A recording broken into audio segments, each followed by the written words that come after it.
Bienvenue à ce direct à partir de Tizi Ouzou. On va placer un mot sur l'affaire USMA RS Berkane.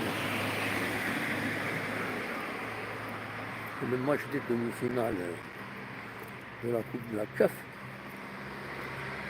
qui devait avoir lieu hier au stade 5 juillet. Mais comme vous le savez, les Marocains ont voulu autrement. Bien sûr, en exploitant leur déplacement à Alger pour ne pas jouer football, mais jouer politique.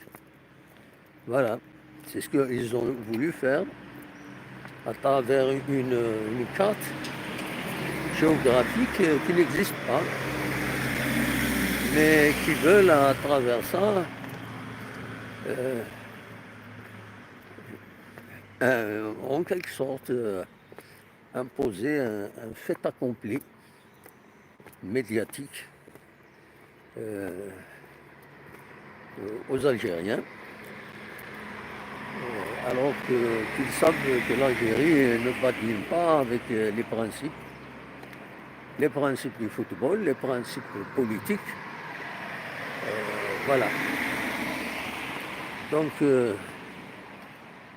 placer une carte géographique qui intègre une ex-colonie espagnole comme un territoire marocain est contraire au droit international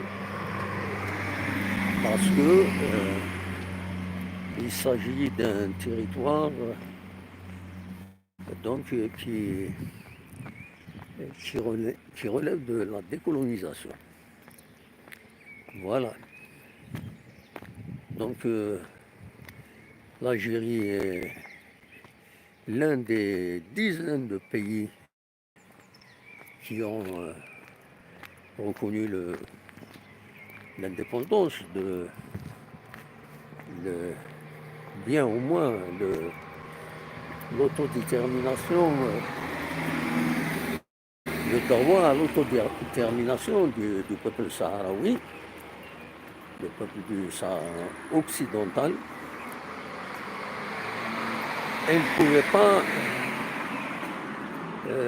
tolérer ça.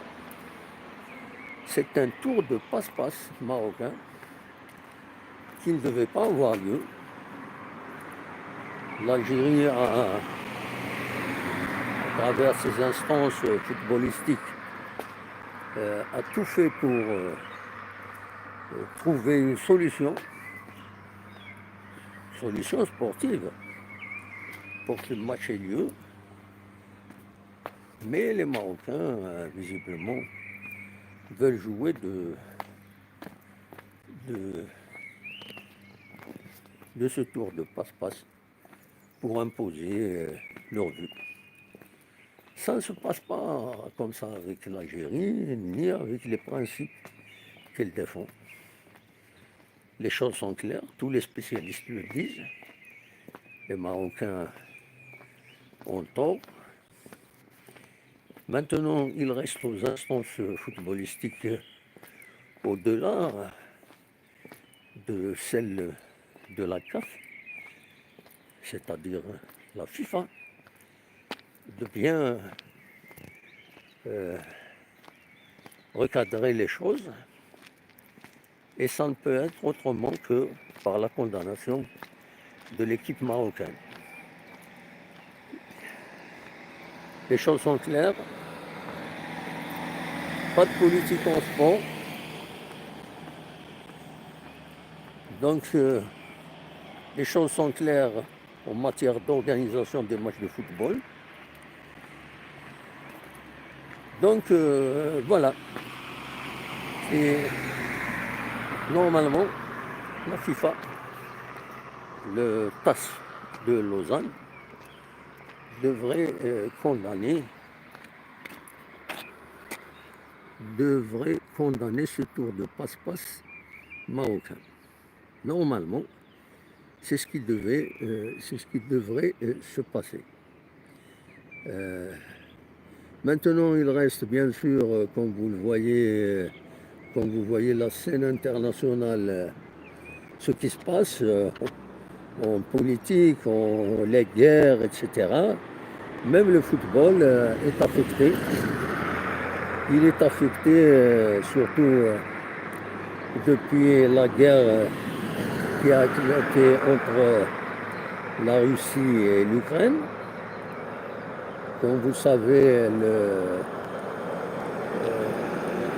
la Russie a été exclue pratiquement par la FIFA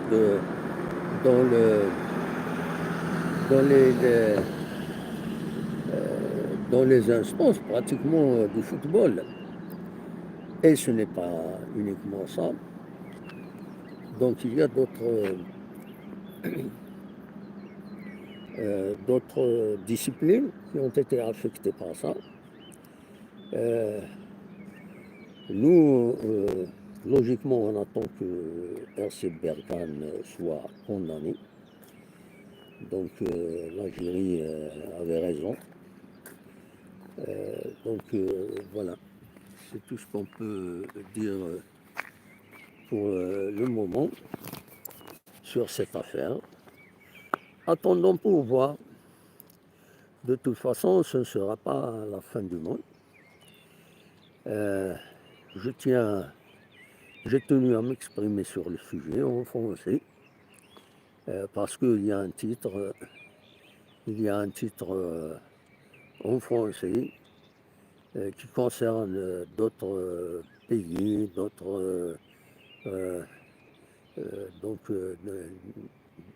qui concerne un autre public que celui de la JS Kabylie, de la Kabylie, de l'Algérie.